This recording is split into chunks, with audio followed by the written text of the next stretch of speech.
దివ్యాత్మ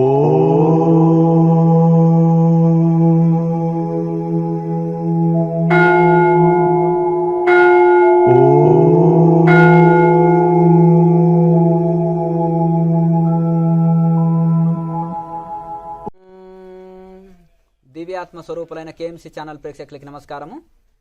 నమస్కారం గురుగారు. నమస్కారం అండి. ఇప్పుడు క్రియాయోగ ప్రశ్న జవాబులు అనే శీర్షికలో 107వ భాగంలోకి వచ్చినాము. గురుగారు, జ్యోతి ముద్ర సిద్ధాసనంలోనే ఎందుకు చేయాలి, కారణాలు ఏమిటి? అంటే సిద్ధాసనంలో మలద్వారాన్ని లాక్ చేయడం జరుగుతుందండి. పద్మాసనం అది సిద్ధాసనంలో ఇది అవుతుంది, మరి ఇంకా వేరే ఆసనంలో అది సాధ్యం కాదు. సుఖాసనంలో కానీ వజ్రాసనంలో కానీ అది అసాధ్యం కాదు. సిద్ధాసనం అనేది చాలా జ్యోతిముద్రకు చాలా అనుకూలమైంది. ఎందుకంటే నవరంధ్రాలని లాక్ చేయడం, అమ్మో నవరంధ్రాలను లాక్ చేయడమా, ఊపిరి ఎలా ఆడుతుంది అని భయానికి లోనవుతారు. క్రియాయోగంలో సింపుల్గా చూపిస్తారు ఇంట్లో. అలాగే కేచరి కూడా క్రియాయోగంలోని సబ్జెక్టే, ఇంకా వేరే ఏ అటయోగంలో అసలు కేచరి అనే సబ్జెక్టు కూడా రాదు. క్రియాయోగంలో అదే జ్యోతిముద్ర కానీ ఈ యొక్క కేచరి అనేది కానీ ఇవన్నీ సపరేట్గా పంచముద్రలు కానీ ఈ యొక్క క్రియాయోగంలో వచ్చే సబ్జెక్ట్ ఇవన్నీ కూడా.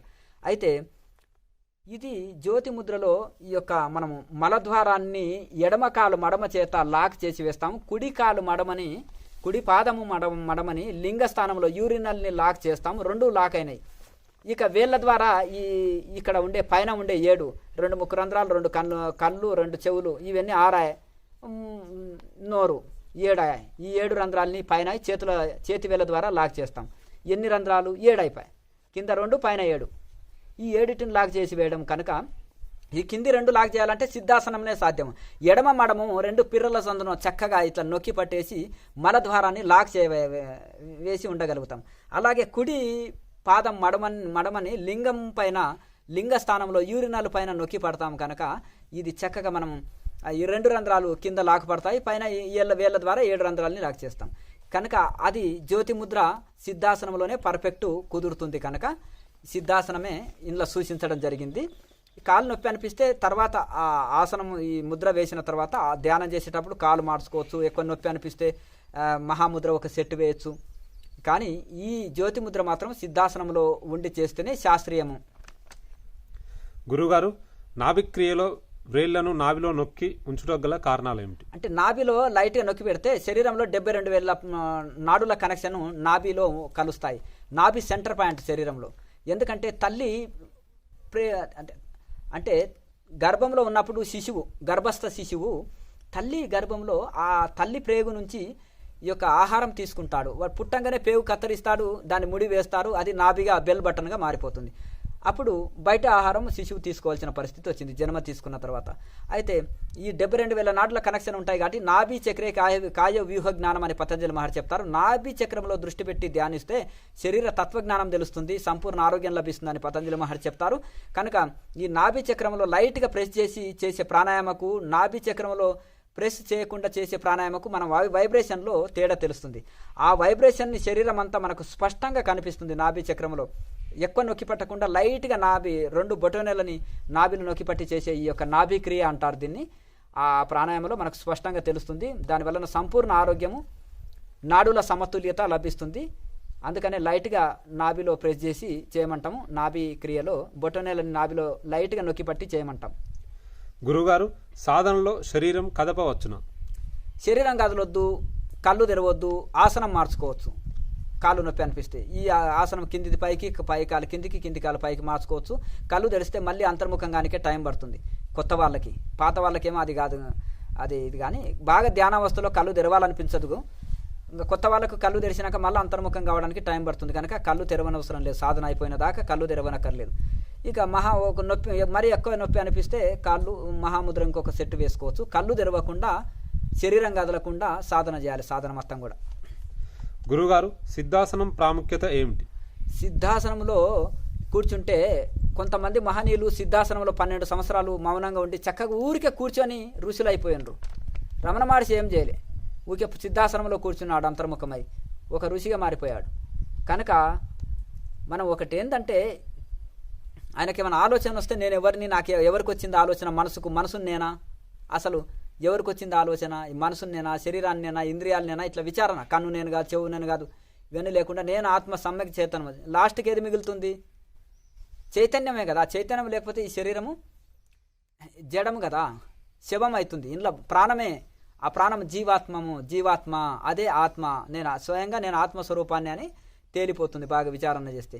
కనుక సిద్ధాసనంలో కూర్చొని కూడా 72,000 నాడులని మలాల్ని శుద్ధి చేస్తుంది సిద్ధాసనం. శరీరానికి స్ట్రెంగ్త్ ఏర్పడుతుంది. మూలాధారాన్ని నొక్కి పడతాం కదా ఎడమ మడమ చేత, కనుక అది తొందరగా యాక్టివేట్ అవుతుంది సిద్ధాసనంలో ఉండి ప్రాణాయామం చేస్తే. ఇంకా అలాగే మూలజయము, అలాగే మూల జయం జరుగుతుంది, మూలబంధన జయం జరుగుతుంది, అది మన మూలాధార జయం జరుగుతుంది, స్వాధిష్టాన జయం జరుగుతుంది సిద్ధాసనం వలన. ఏంటంటే 2 చక్రాలని మనం లాక్ చేసి చేస్తాం కనుక ఈ విధంగా వాటిపైన జయం అవుతుంది. అంటే ఎందుకంటే బ్రహ్మచర్యం సిద్ధిస్తుంది ఒకటి. అలాగే శరీరం సంపూర్ణ ఆరోగ్యము, భూత జయం, భూతాలంటే ఇక్కడ నాడి శుద్ధి జరుగుతుంది. అలాగే ఈ యొక్క మూలాధార చక్రము ఆరోగ్యానికి, భూధాతులు, భూతత్వం కనుక, భూమి అంటే ఓషధులు, సమస్త ఓషధులకు అది భూమి నిలయం కనుక అవన్నీ సంపూర్ణ ఆరోగ్యం ఇస్తుంది. అలాగే మూలాధార చక్రం, ఈ లింగస్థానము బ్రహ్మచర్య సిద్ధి లభిస్తుంది. కనుక ఈ సిద్ధాసనంలో ఈ 2 జయం జరుగుతుంటుంది.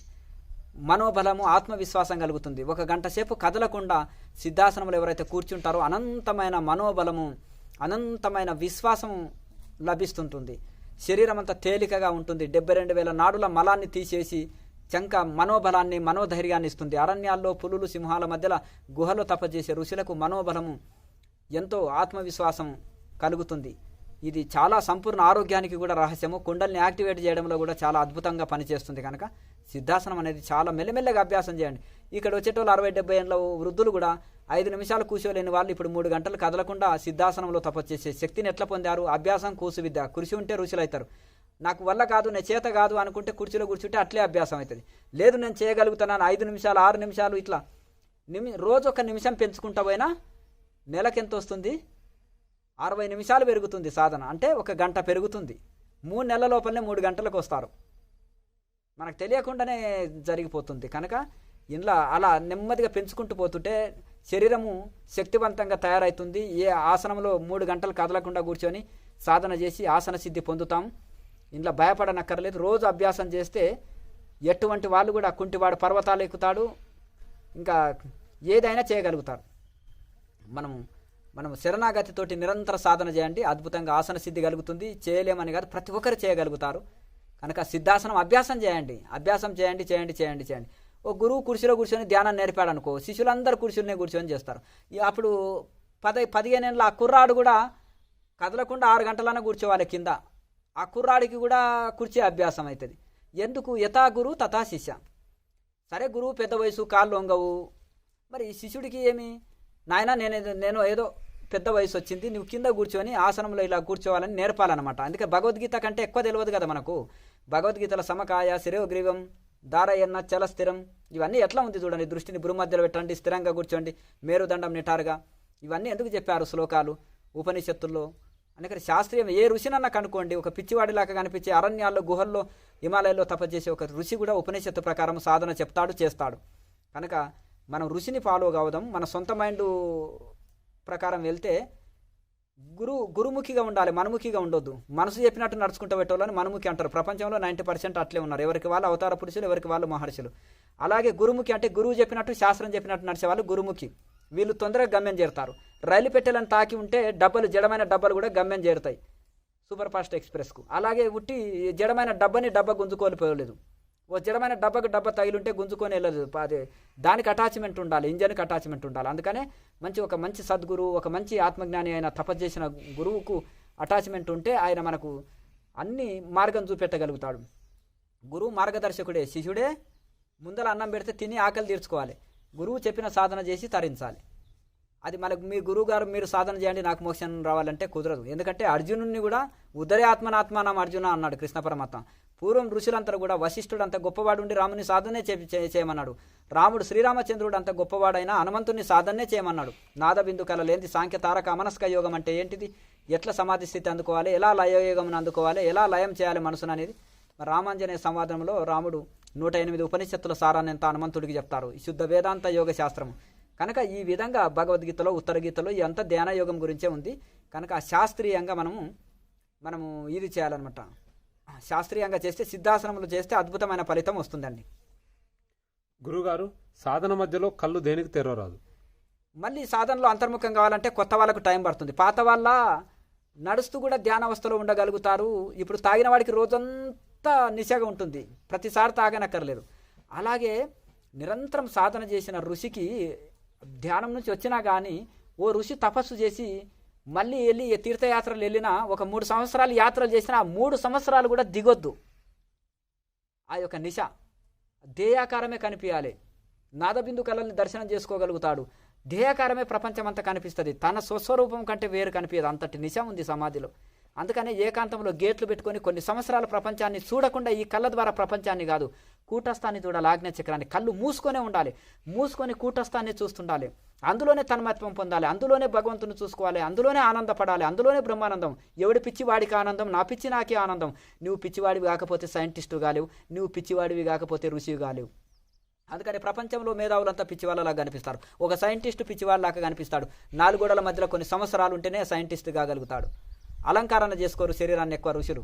కొంతమంది ఋషి కూడా ఘోర తపస్సు చేస్తుంటే పిచ్చివాడని రాళ్ళతోడు కొడతాడు. వేమన యోగి ఏమి అందగాడా? అలంకరించుకున్నాడా?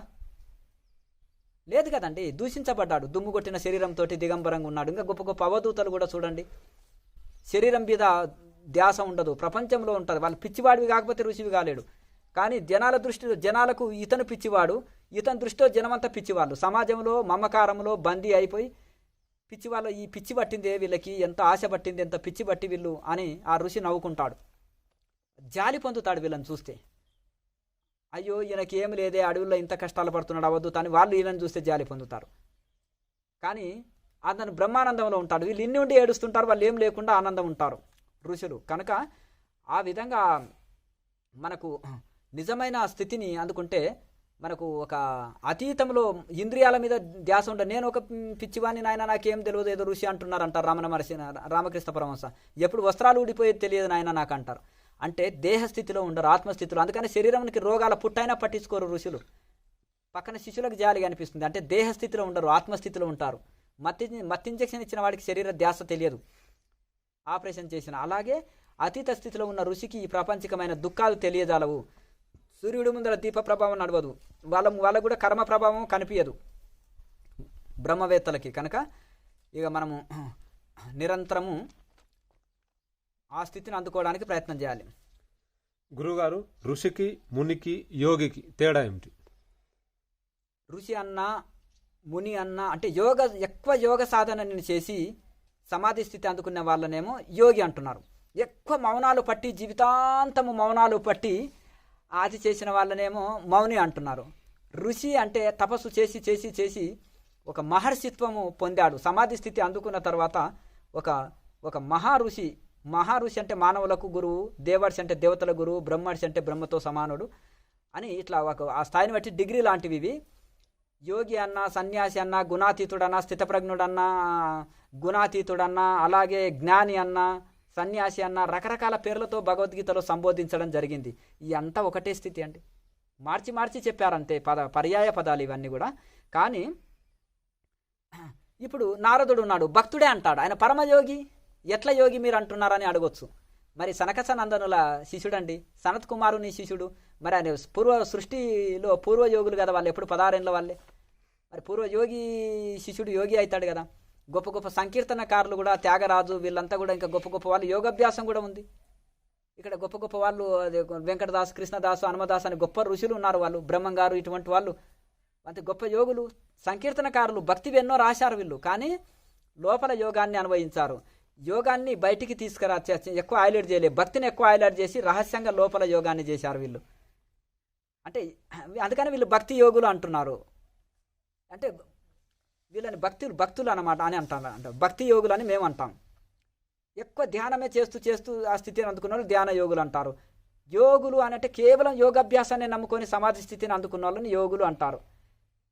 జ్ఞాన యోగులు అంటారు. కొంతమంది విచారణ ద్వారా, రమణ మహర్షి జ్ఞానయోగి. ఎందుకంటే విచారణ ఎందుకు వచ్చింది ఈ జన్మ, నేను ఎవరిని, ఏంటిది అనేది ఏ ఆలోచనలు వచ్చినా జ్ఞానయోగం ద్వారా విచారణ చేసి సమాధి స్థితిని అందుకున్న వాళ్ళని ఇలా జ్ఞాన యోగులు అంటారు. భక్తి యోగులు, జ్ఞాన యోగులు, ధ్యాన యోగులు, యోగులు ఇవన్నీ అంటారు. ఆ యొక్క సమాధి స్థితిని అందుకున్న వాళ్ళనే అప్పుడే ఒక మహర్షిత్వం పొందుతారు. కనుక ఇవన్నీ కొద్దిపాటి భేదంతో కూడుకున్నవే అండి.